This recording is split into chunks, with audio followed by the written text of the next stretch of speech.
Movie की शुरुआत में हमें 6 साल के एक बच्चे को दिखाया जाता है जो कि एक पेड़ की डाल पर बैठा होता है और उसका नाम सिरोजा है। पास में ही उसका भाई पीटर भी होता है जो कि एक तालाब में मछलियां पकड़ रहा था। इसी दौरान हम सिरोजा की मोम को भी देखते हैं जो कि तालाब में कपड़े धो रही थी। तभी उसे आसमान में जर्मन का एक फाइटर प्लेन आता हुआ दिखाई देता है, इसीलिए वह सिरोजा को वहाँ से भागने के लिए कहती है। लेकिन तभी सिरोजा अपनी गुलेल से उस फाइटर प्लेन को ब्लास्ट कर देता है। लेकिन तभी हमें पता चलता है कि सिरोजा ये सब अपने सपने में देख रहा था और अब वह रियल में अपनी मोम को पुकारने लगता है। लेकिन जैसे ही उसकी आंख खुलती है तभी एक लेडी उसके पास आती है जो उसे जिंदा देख बहुत ज्यादा खुश होती है। दरअसल सिरोजा की मोम और उसका भाई खाना ढूंढने की तलाश में बाहर गए थे, लेकिन जर्मन सैनिकों ने उन्हें मार दिया है। अब जैसे ही सिरोजा को यह पता चलता है तो वह बहुत ज्यादा दुखी होता है और अब वह लेडी सिरोजा को वहाँ से भाग जाने के लिए कहती है, वरना जर्मन सैनिक उसे मार देंगे। अब वह जैसे ही सिरोजा को घर से बाहर निकालने लगती है तभी एक जर्मन सैनिक उसे शूट करके मार देता है। लेकिन सिरोजा वहाँ से बचकर भाग जाता है और देखता है कि जर्मन सैनिकों ने उसके पूरे गांव को जलाकर राख कर दिया है। अब सिरोजा वहाँ से जंगल की तरफ भाग जाता है और मोम मोम चिल्लाकर रोने लगता है। अब जैसे ही सुबह होती है तब सिरोजा एक तालाब के पास जाकर पानी पीने लगता है। तभी वह कुछ जर्मन सैनिकों को अपनी तरफ आता हुआ देखता है, इसीलिए वह उनसे बचने के लिए एक पेड़ के नीचे जाकर छुप जाता है। इसके बाद वह सैनिक वहाँ पार्टी करते हैं और वहाँ से चले जाते हैं। अब सिरोजा कई दिनों से भूखा था, जिसकी वजह से वह बहुत ज्यादा कमजोर हो गया था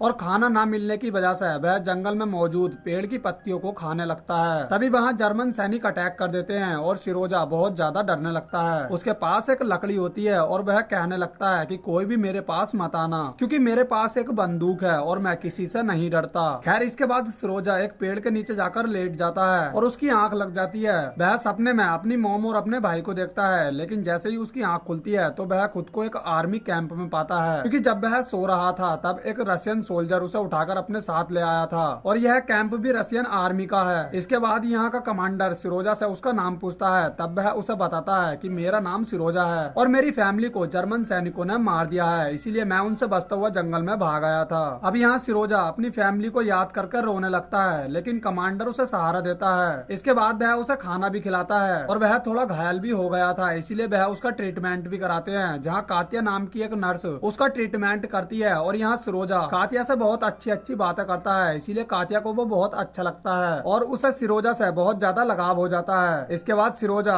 वहाँ मौजूद बाकी लोगों से भी बातें करता है और उन्हें भी वो बहुत ज्यादा अच्छा लगता है। इसके बाद उसे देखने के लिए वहाँ कमांडर भी आता है और सिरोजा अपनी बातों से कमांडर का दिल भी जीत लेता है। अब कमांडर को भी सिरोजा से बहुत ज्यादा लगाव हो जाता है। इसके बाद सिरोजा कमांडर से उसकी बंदूक दिखाने के लिए कहता है, जिसके बाद कमांडर सिरोजा को अपनी बंदूक दिखाता है। इसके बाद सिरोजा कमांडर से कहता है कि मेरे पास भी एक हथियार है, जिसके बाद वह कमांडर को अपने पेट पर बने बोर टैंक का साइन दिखाता है, जिसे देख कमांडर हंसने लगता है। खैर इसके बाद कमांडर जैसे ही बाहर आता है कातिया उससे कहती है कि क्या तुम सिरोजा से मिलकर आए, वह एक बहादुर और अच्छा लड़का है। तब कमांडर उससे कहता है कि हाँ तुम सही कह रही हो, सिरोजा रियल में एक बहादुर बच्चा है, लेकिन दुख की बात तो ये है कि हम ज्यादा दिन तक उसे अपने कैंप में नहीं रख सकते और जल्द ही हमें उसे अनाथालय भेजना होगा, क्योंकि यहाँ युद्ध चल रहा है और यहाँ रहकर मैं उसकी जान को खतरे में नहीं डाल सकता। लेकिन कातिया चाहती है कि सिरोजा यहीं रहे, क्योंकि वो उसे बिल्कुल अपने बच्चे की तरह प्यार करती है। हालांकि कमांडर भी सिरोजा को अनाथालय भेजना नहीं चाहता, लेकिन यहाँ रहकर वह उसकी जान को भी खतरे में नहीं डाल सकता, इसलिए वह कातिया को समझाता है कि हमें सिरोजा को अनाथालय भेजना ही होगा। फिर अगले दिन हम सिरोजा के पास कुछ सैनिकों को देखते हैं, जहाँ सिरोजा उनसे प्यारी प्यारी बातें करता है और सभी का मन मोह लेता है और उनमें से कोई भी नहीं चाहता कि सिरोजा अनाथालय जाए। इसके बाद उनमें से एक सैनिक कमांडर के पास जाता है और वह सिरोजा को कैंप में ही रहने के लिए कहता है, लेकिन कमांडर वहाँ उस सैनिक पर गुस्सा होने लगता है। तभी वहाँ जर्मन सैनिक अटैक करने लगते हैं, लेकिन कमांडर अपने सैनिकों के साथ मिलकर उनका सामना करता है और सभी जर्मन सैनिकों को मारकर भगा देता है। अब फाइनली वह दिन भी आ जाता है जब कमांडर सिरोजा को अनाथालय भेजने वाला था। तभी वह कमांडर को एक दूरबीन दिखाता है जो कि उसे एक सैनिक ने गिफ्ट की थी। इसके बाद कमांडर भी सिरोजा को लकड़ी से बनी एक गन देता है और उसे बताता है कि वह उसे अनाथालय छोड़ने जा रहा है। अब यह सुनकर सिरोजा को बहुत ज्यादा दुख होता है और वह कमांडर के गले लगकर रोने लगता है, क्योंकि सिरोजा भी अनाथालय जाना नहीं चाहता।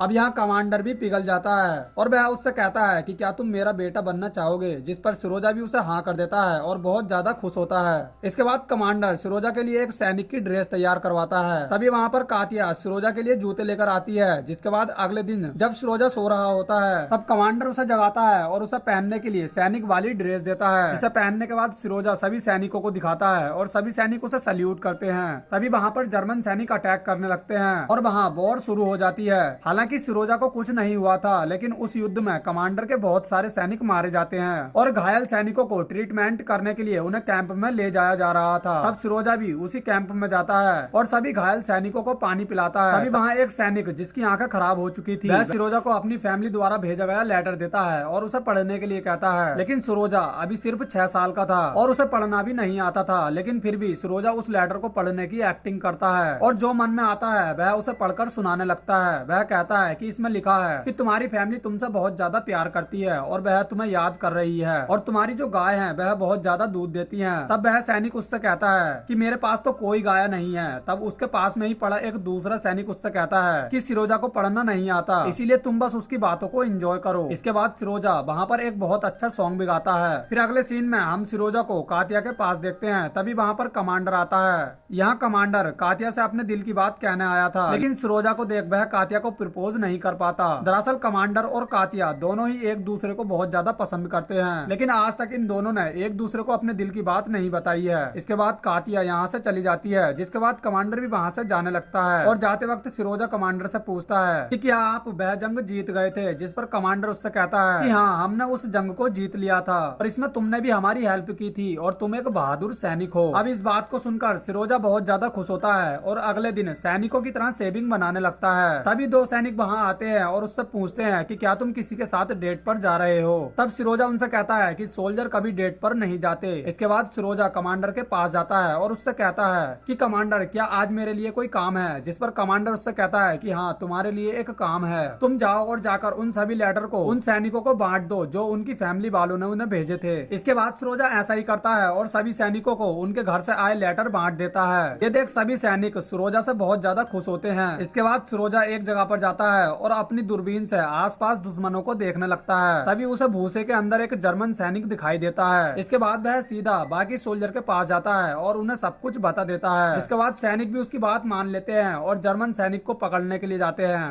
वह जर्मन सैनिक उनसे बचकर भागने की कोशिश करता है, लेकिन रशियन सैनिक किसी तरह उसे पकड़ लेते हैं। इसके बाद कमांडर सिरोजा को इसके लिए शाबाशी भी देता है और उसे एक बहादुर सैनिक कहकर पुकारता है। फिर तभी कमांडर के पास सिरोजा का एडॉप्शन लेटर भी आ जाता है, यानी कि कमांडर ने सिरोजा को सरकारी रूप से एडॉप्ट कर लिया है। अब इस बात से सिरोजा भी बहुत ज्यादा खुश होता है और ये सब कातिया को बताने के लिए वह कमांडर को लेकर उसके पास जाता है। तभी कमांडर देखता है कि कातिया किसी और से बातें कर रही है और उस सैनिक ने कातिया को प्रपोज भी किया है, लेकिन कातिया ने उसका प्रपोजल एक्सेप्ट नहीं किया है क्योंकि वह कमांडर से प्यार करती है। खैर, इसके बाद हम देखते हैं कि उनके कैंप पर जर्मन सैनिक हमला कर देते हैं। कमांडर के सैनिक उनका सामना करने लगते हैं, लेकिन कमांडर को कोई नहीं सुन पा रहा था क्योंकि वायर कनेक्शन कटा हुआ था। तब एक सैनिक उसे जोड़ने के लिए जाता है और सिरोजा भी उसके पीछे जाता है। तभी वह सैनिक घायल हो जाता है, जिसकी वजह से वह वायर को नहीं जोड़ पाता। तब सिरोजा उससे कहता है कि तुम मुझे बता दो कि इस वायर को कैसे जोड़ते हैं। हालांकि वह सैनिक सिरोजा को वहां से जाने के लिए कहता है, लेकिन सिरोजा उसकी कोई भी बात नहीं सुनता। तब अंत में वह सिरोजा को बता देता है कि इस वायर को कैसे जोड़ते हैं। इसके बाद सिरोजा उन वायर को एक दूसरे से मिला देता है, जिसकी वजह से कमांडर के सैनिक उसे सुन पाते हैं, जिस बात से कमांडर को सिरोजा पर गर्व होता है। अब वहाँ युद्ध भी खत्म हो जाता है और रात को सिरोजा एक बूढ़े सैनिक के पास बैठा होता है, जहाँ वो सैनिक सिरोजा को लब के बारे में बताता है और कहता है कि लब एक ऐसी बीमारी है जिसमें इंसान न खा पाता है, न पी पाता है और न ही चैन से सो पाता है और वह पूरे दिन अपने प्रेमी को याद करता रहता है। अब सिरोजा को समझ आ जाता है कि कमांडर और कातिया दोनों ही एक दूसरे से प्यार करते हैं क्योंकि उनका हाल भी कुछ ऐसा ही है। इसके बाद सिरोजा कातिया के पास जाता है और उससे कहता है कि कमांडर बहुत ज्यादा बीमार हो गए हैं और वह न खाते हैं, न पीते हैं और न ही चैन से सो पाते हैं। अब ये सुनकर कातिया सीधा कमांडर के पास जाती है, लेकिन वहाँ जाने पर उसे पता चलता है कि कमांडर को कोई भी बीमारी नहीं है, बल्कि सिरोजा ने उन दोनों को एक दूसरे से मिलाने के लिए यह सब किया था। लेकिन यहाँ भी वो दोनों एक दूसरे को प्रपोज नहीं कर पाते। अगले दिन सिरोजा 2 डॉग को गाड़ी से बांधकर उनकी सवारी करता है, लेकिन डॉग उसे लेकर माइंस की तरफ जाने लगते हैं। तब एक सैनिक उसे बचाने के लिए जाता है और वह किसी तरह उसकी जान बचा लेता है। उधर कमांडर कातिया से कहता है कि क्या तुम सिरोजा की माँ बनना चाहोगी, जिस पर कातिया भी कमांडर को हाँ कर देती है, यानी कि अब इन दोनों ने ही एक दूसरे को इनडायरेक्टली प्रपोज कर दिया था। फिर नेक्स्ट सीन में हमें दिखाया जाता है कि सभी सैनिक दुश्मनों से लड़ने के लिए एक दूसरे कैंप में जा रहे हैं और सिरोजा भी इनके साथ जाता है। तभी जाते वक्त बीच रास्ते में उन पर जर्मन सैनिक हमला कर देते हैं, जिसमें कमांडर के बहुत सारे सैनिक मारे जाते हैं। कमांडर भी जख्मी हो गया था।